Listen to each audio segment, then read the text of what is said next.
Estamos iniciando mais um programa Saúde em Dia, aqui pela TV Plan. Hoje nosso convidado é o médico urologista Dr. Alcides Mosconi. E vamos falar um pouco a respeito das doenças mais comuns nos homens e nas mulheres na parte urológica. Dr. Alcides, é um prazer tê-lo aqui conosco e podermos falar um pouco com os nossos telespectadores de tanto assunto, né, que temos pela frente. Eu agradeço o convite, é um prazer estar aqui e poder falar sobre urologia com você e com todos que estão nos acompanhando em casa, em todo o Brasil. Alcides, muita gente, ou quase todo mundo, já ouviu falar em urologia. Vamos explicar então para os telespectadores o que realmente é a urologia? Essa é uma excelente pergunta e uma dúvida da população, tanto do público leigo quanto pessoas esclarecidas e instruídas. Então, urologia é uma especialidade da medicina no qual o médico, ele forma médico, faz uma residência de cirurgia geral e uma residência em urologia. O que a urologia trata? Ela trata das vias urinárias, masculina e feminino, e dos órgãos genitais masculinos. Então, a urologia é uma especialidade muito ampla, envolvendo ambos os sexos, desde recém-nascidos, como, por exemplo, tem algumas patologias do recém-nascido, as infecções urinárias, tanto da criança, masculino quanto feminino, pode ser por refluxo, voltando urina da bexiga para o rim, refluxo vésico urinário. Isso, certo. Em algumas vezes, o tratamento é conservador com antibióticos, algumas vezes necessita de uma intervenção cirúrgica. Então, nessa faixa, nós urologistas já tratamos de crianças de ambos os sexos. Então não tem idade mínima, né, Alcides? Desde que nasce. Desde que nasce até a parte geriátrica, ambos os sexos. Uma dúvida comum da população é que o urologista é o ginecologista do homem. Exatamente, é o que todo mundo pensa, né? Mas na realidade, uma mulher com cálculo renal, quem vai tratar é o urologista. O urologista, lógico. Há alguns casos de incontinência urinária. Tanto o ginecologista quanto o urologista são capacitados para tratar as incontinências urinárias feminina e o urologista trata da masculina também. E na idade geriátrica, em ambos os sexos, o urologista também tem uma atuação importante. Hoje, nos grandes centros, principalmente São Paulo, Belo Horizonte, nós temos urologistas que fizeram subespecializações. Certo. Como uropediatria, uroginecologia. E aí vai dividindo, né? Eu acho que tem urologistas que, principalmente nas capitais, que não atendem casos de cálculo renal, atendem apenas uro-oncologia. Tem alguns outros que não atendem câncer, atendem só cálculo. Então, nos grandes centros tem essa subespecialização. Claro, dentro da própria especialização, da própria urologia. Então, a urologia é uma especialidade ampla. Geralmente, no interior, o urologista acaba sendo um urologista geral, fazendo toda a parte, desde infantil, adolescente, adultos e geriátricos em ambos os sexos. Muito bom, eu acredito que tirou as dúvidas de muitas pessoas, porque a confusão realmente é grande, como você falou. O urologista, na maioria das pessoas, né, na cabeça, é médico de homem. E uma outra dúvida também é em relação à parte, como urologista, ele faz a prevenção em relação ao câncer de próstata. E dentro dessa prevenção está incluído um exame físico, que é o exame da próstata, que é feito através do toque retal. Algumas pessoas acabam procurando o urologista associando a doença hemorroidária, que quem trata de problema da região intestino, ânus é o proctologista. Mas às vezes há uma certa confusão. Confunde um pouco, né? Ele chega no consultório falando, eu estou com problema de doença hemorroidária, porque associa o toque retal ao problema anal. Então, essa parte das doenças gastrointestinais, o responsável especialista que trata com mais propriedade essa área é o proctologista. Alcides, A urologia estuda alguns tipos de cânceres. Quais são assim, os mais comuns na urologia? A urologia, como eu falei, trata das vias urinárias, então nós podemos desenvolver alguns tipos de tumores no decorrer da vida. Pode ser tumor de rim, de pelve renal, que faz parte do rim, bexiga, testículo nos homens, pênis, próstata. Então esses são as principais tipos de tumores da parte urológica: rim, bexiga, testículo, próstata e pênis. O mais incidente, como a maioria das pessoas sabem, através de propagandas da Sociedade Brasileira de Urologia, informações, alguns programas como o seu que levam informação a todos. O que tem uma incidência maior é o câncer de próstata. Então nós orientamos homens que têm história familiar a fazerem a prevenção a partir de 45 anos, quem tem pai ou avô ou tio com tumor, quem não teve história familiar a partir dos 50 anos. Isso é a recomendação da Sociedade Brasileira de Urologia. Isso é uma prevenção realmente que é muito importante para todos, não deixar a doença desenvolver e, como o pessoal fala, tomar conta. Então eu acho que tem que pegar tudo que é no início. Quando é descoberto no início, a chance de cura gira em torno de 85% a 90%, que é um número expressivo, com as consequências do tratamento menores. Então ele tem uma chance de cura alta, com menores consequências do tratamento. Quando é feito um diagnóstico numa fase tardia, certamente essa pessoa vai ter uns sintomas muito maior, e às vezes o tratamento pode não ter essa chance alta de cura, com, às vezes, um desgaste maior, tanto do paciente quanto dos familiares. Então, como a gente sempre comenta aqui no programa, o importante é sempre fazer a prevenção, procurando sempre o médico especialista, cada um na sua área. Exatamente, eu acho que não só na urologia, como numa saúde, né? De forma geral, é importante, pelo menos uma vez por ano, dependendo da idade, fazer um check-up para não ter nenhum, ou se tiver problema, que esse problema seja diagnosticado no início. Bem no início. Isso. Doutor, nós vamos fazer um breve intervalo, já voltamos com o programa Saúde em Dia.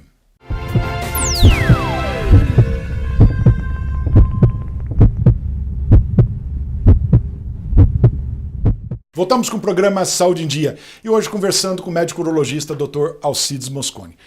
Alcides, agora no bloco anterior você estava comentando a respeito do câncer de próstata. Como fazer a prevenção e como chegar no diagnóstico? O câncer de próstata é o segundo câncer mais comum no Brasil. O primeiro é o câncer de pele, o segundo é o câncer de próstata. Então, o que nós orientamos?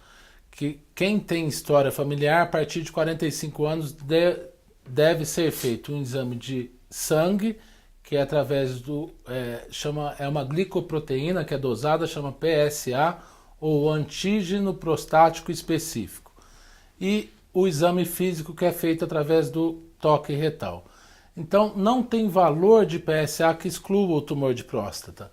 É importante a associação do exame de sangue com o exame físico, que com esses dois também não chega a 100% de chance de acerto. O PSA é um bom marcador molecular, mas ele está longe de ser o marcador ideal. Está o mundo inteiro estudando.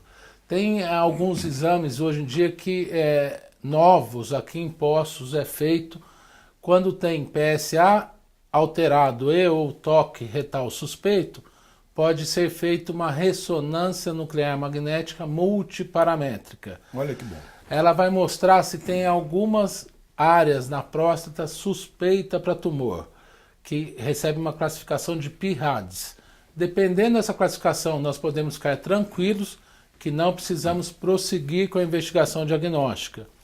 Que quando dá um PIRADS acima de 3, 4 ou 5, deve-se prosseguir com a investigação e fazer uma biópsia de próstata. Essa biópsia daí é dirigida para a área suspeita. Então, isso ajudou muito o radiologista e nós urologistas. Lógico. Porque a preconização da biópsia é feita com 12 fragmentos. Se a ressonância mostrar alguma área suspeita, são feitos os 12 fragmentos mais 6 fragmentos da área suspeita, Certo. aumentando muito a chance do diagnóstico.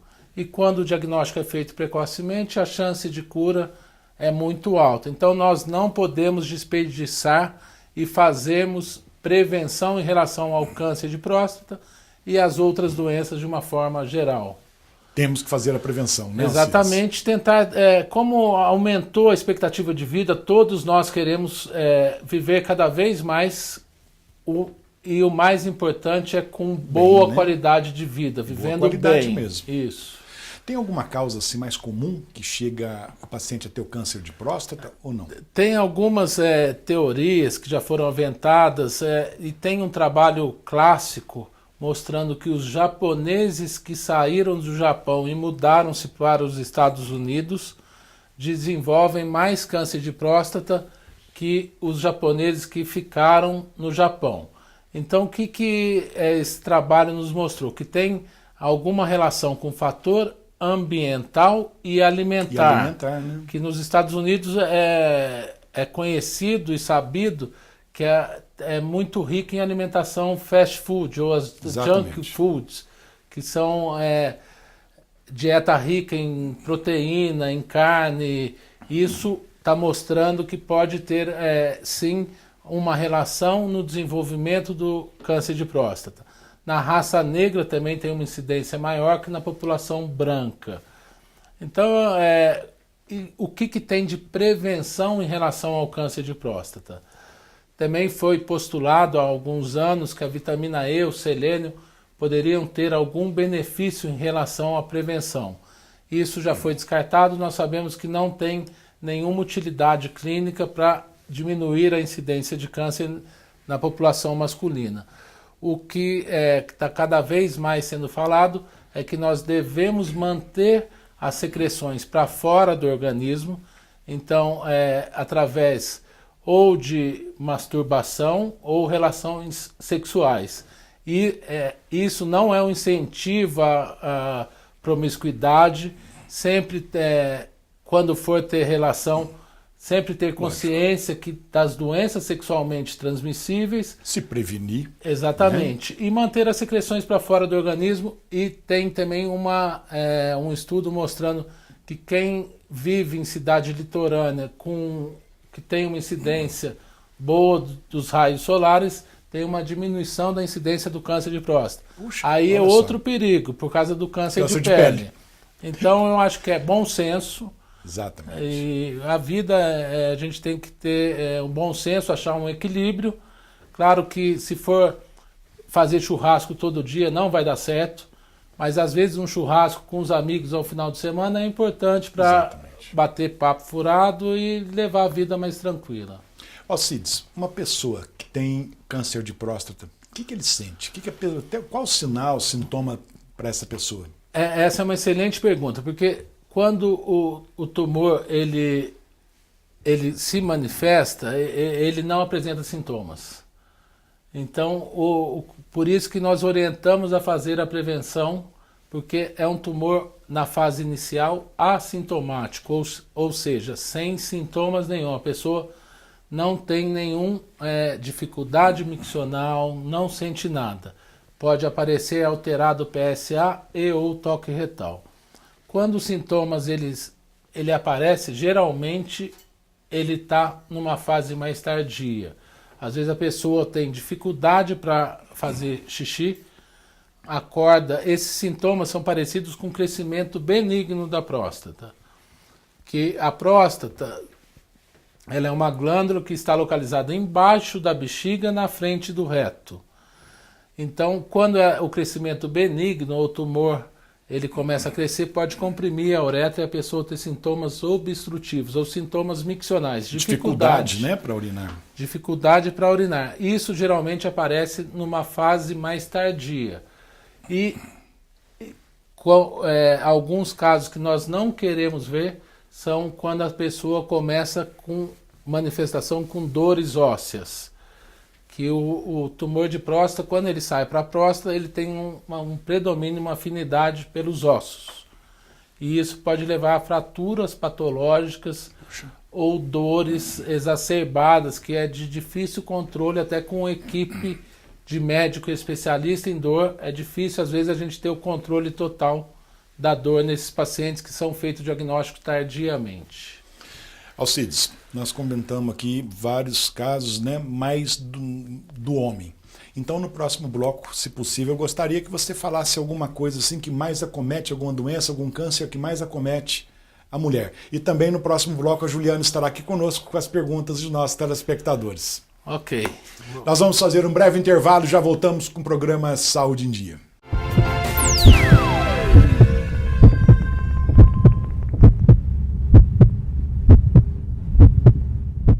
Voltamos com o programa Saúde em Dia e hoje conversando com o nosso convidado, o médico urologista Dr. Alcides Mosconi. E também neste bloco a presença da Juliana com as perguntas de nossos telespectadores. Juliana, tudo bem? Tudo bem, doutor Luciano. Estou aqui novamente com as perguntas dos nossos telespectadores. Que o doutor Alcides aqui tirando as nossas dúvidas, né? E as dúvidas também de quem está nos assistindo. Gostaria de convidar você que está nos assistindo a participar conosco, enviando suas dúvidas, sugestões de perguntas para o nosso e-mail, drluciano@programasaudeendia.com.br. Não se esqueçam de curtir as nossas páginas no Facebook e no Instagram, Programa Saúde em Dia. Você que queira mandar alguma dúvida, sugestão de pergunta e até mesmo algum tema a ser abordado no programa, pode mandar também através do WhatsApp do Dr. Luciano. Exatamente. No telefone 35 99142 2421. Lembrando que todos que enviarem suas perguntas, dúvidas, sugestões de temas, será mantido em sigilo por questões éticas. Correto, doutor? É isso mesmo, Juliana. Corretíssimo. Doutor Alcides, vamos voltar um pouquinho, então, antes de falarmos da doença da mulher, né, da principal ou das principais. Doutor Alcides, uma dúvida que eu acredito que tem em muitas pessoas, quem faz a cirurgia de próstata tem realmente o problema da impotência ou isso foi no passado e hoje já tem outros recursos, outro tipo de tratamento? A cirurgia da próstata, nós podemos colocar da seguinte forma. Tem cirurgia relacionada ao crescimento benigno da próstata, que é a hiperplasia prostática benigna, que a cirurgia não vai afetar em nada na parte de função sexual. E tem a cirurgia realizada para o câncer de próstata, onde é feita a remoção em bloco da próstata e as vesículas seminais, que tem uma chance de 30% da pessoa ficar com impotência sexual ou disfunção sexual. Tá certo. Eu acho que o importante é tanto a cirurgia que pode deixar impotente, é que o objetivo do urologista é deixar a pessoa curada do câncer, e se por algum motivo ela ficar com as sequelas da cirurgia, hoje em dia tem solução através outro de tipo de tratamento, né? Mas o importante é curar o câncer, né? Ou através até de implante de próteses. Então, tem solução. E a incidência para a cirurgia do câncer, a impotência é em torno de 30%. Alcides, falamos demais de homem, né? Vamos falar um pouco das mulheres, né, Juliana? Com certeza. Quais as doenças na urologia que mais acometem as mulheres? Tem uma incidência elevada, tanto em homens quanto nas mulheres, os cálculos renais, e isso leva a várias idas em pronto-socorro, a limitação das atividades diárias. Isso acaba incomodando bastante as mulheres. Uma outra patologia que é muito comum nas mulheres são as infecções urinárias. Isso é fácil de explicar porque a anatomia feminina, nós homens, nós temos a próstata e uma uretra maior. Isso são alguns mecanismos de defesa que nós temos, diminuindo a incidência de infecções urinárias. As mulheres, anatomicamente, elas têm a uretra muito curta ou pequena. É bom colocar que os órgãos genitais, tanto masculino quanto feminino, por natureza, é considerada uma região contaminada. Certo. A pessoa pode tomar seu banho, fazer sua higiene normal, sair do chuveiro, se for colhido um raspado, vai ter micro-organismos. Como a expectativa de vida aumentou muito, cada vez mais nós temos visto infecções urinárias de repetições em mulheres. Muito. Principalmente a gente depois, tem, né, atualmente temos visto muito. Principalmente depois da menopausa, onde tem uma alteração hormonal e um aumento das infecções urinárias. Acho que uma boa orientação para as mulheres em relação às infecções urinárias é que nós temos um remédio de fácil acesso, barato e fácil ingestão, que é a água. Eu não quero que ninguém se afogue em água. Tomar 3 litros de água por dia, se for tomar 3, 4 litros, a pessoa não vai querer ver água no dia seguinte. Então, eu acho que é importante todos nós termos em mente que nós temos que ter o hábito em tomar água. Exatamente. Deixar as mulheres ainda é mais fácil, que elas andam com uma bolsa. Bolsa de mulher cabe tudo. Até a garrafinha d'água, né? Inclusive uma garrafinha d'água. Então, o objetivo, acho que é criar um hábito para... tem pessoas que não têm facilidade em tomar água. Toma um pouquinho por vez, várias vezes por dia. Daqui a pouco você sente falta de não estar tomando água e vira uma rotina, torna-se um hábito. Doutor Alcides, podemos passar para as perguntas de nossos telespectadores? Claro, é um prazer. Vamos lá, doutor. Vamos lá, Juliana. Doutor, a gente sabe, né, que a água faz um bem imenso para a saúde. Inclusive pele, os rins, né, como já foi dito aqui no programa, entre outros. Qual a quantidade de água recomendada para ingerirmos diariamente, doutor? Eu acredito que o importante é a pessoa ter exatamente o hábito virar uma rotina. Em torno de 1,5 litro, 2 litros por dia é um volume que seja suficiente. Uma boa forma de saber se está tomando água em quantidade suficiente é a cor do xixi. Geralmente pela manhã a urina é mais concentrada, mais escura, amarela, porque nós passamos a noite e não nos hidratamos. No decorrer do dia, essa urina tem que ir clareando. Isso, a grosso modo, é uma forma boa da pessoa saber se está bem hidratado ou não. Se a urina persistir no decorrer do dia escura, então tem que aumentar um pouco a quantidade de água que deve ser ingerida. Acho que 1,5 litro, 2 por dia é uma quantidade suficiente. E que não é exagero para ninguém, não, né? As infecções urinárias, doutor, são mais recorrentes nos homens ou nas mulheres? Os homens não é tão comum infecções urinárias porque nós temos a próstata e a uretra, que é maior. Isso funciona como um mecanismo de defesa de nós homens. Vocês, mulheres, têm a uretra muito curta. Anatomicamente, favorece as infecções urinárias pela ascendência de micro-organismos para dentro da bexiga, levando ao quadro de infecção urinária. Um sangramento ao urinar, doutor, pode ser um câncer de bexiga? Um sangramento urinário pode ser de várias origens, entre elas um tumor de bexiga. Um cálculo renal pode estar associado com um sangramento urinário. Infecções urinárias altas pode estar associado, tumor de próstata.